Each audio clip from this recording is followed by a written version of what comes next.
전응아, 그리고 정말 보기 드문 기형아라고 아베를 평가하고 있는 북한입니다.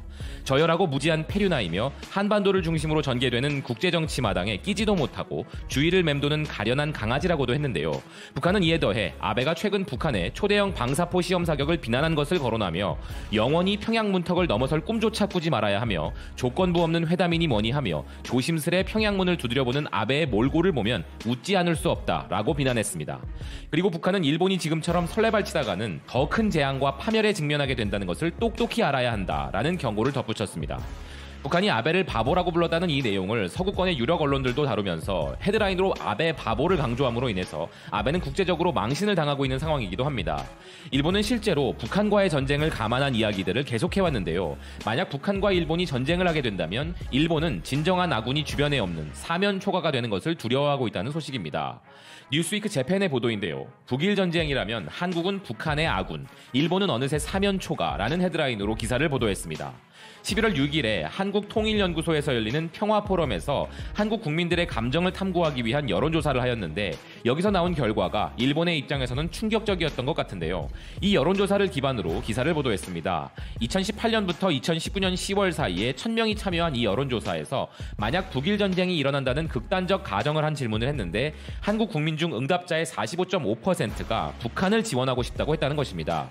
일본을 지원해야 한다고 답한 사람은 15.1%였으며 중립 의견이 39.1%였다고 하는데요.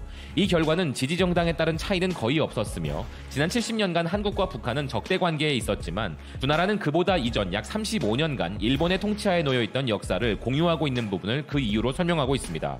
또한 기사는 이 여론조사를 진행한 통일연구소 연구원의 말로 한국인에게 북한은 집안의 말썽꾸러기 같은 존재로 미워하고 경멸하는 한편 북한이 다른 나라에 당하면 지켜주지 않으면 안 된다는 생각이 있고 마찬가지로 북한은 한국이 독도의 영유권을 놓고 일본과 옥신각신할 때마다 한국에 가세해 왔다는 이야기를 전하고 있습니다. 즉 남북 간의 문제에서는 서로 간의 우방이 아니지만 거시적인 관점으로 보는 공동의 적에 대해서는 동조 입장의 정서가 있다는 것을 설명한 것인데요. 여기에 기사는 미국 역시도 북한과의 협상이 있기 때문에 아베가 북한을 비난해도 모른 척하고 있을 뿐이라면서 미국과 한국 모두에게 일본은 외면받고 있는 상황인 것을 이야기하는데요. 이미 한국에 수출 규제를 가하고 있던 일본은 수출 우대 국가에서도 한국을 제외했고 이에 분노한 한국은 지소미아 종료 결정을 내림으로써 북한과도 사이가 안 좋지만 한국과도 최악의 관계가 만들어짐으로 인해 한국으로부터 북한에 대한 정보를 얻지도 못하는 상황임을 이야기하고 있습니다. 이에 북한의 조선중앙통신이 군국주의에 매진하는 일본은 인류의 영원한 적으로 규정한다는 말과 함께 국제사회는 일본 반동 세력의 범죄 행위를 결코 용납해서는 안 된다. 그들은 인간사회의 심각한 대참사를 야기하기 위해서는 어떤 수단도 가리지 않는다라고 비난한 부분도 기사는 소개하고 있습니다.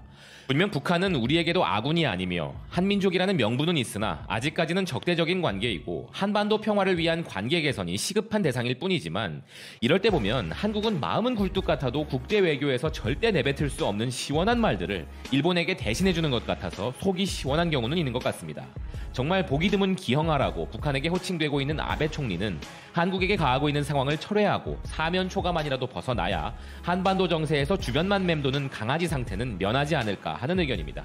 지금까지 BK뉴스였습니다. 시청해주셔서 감사드립니다.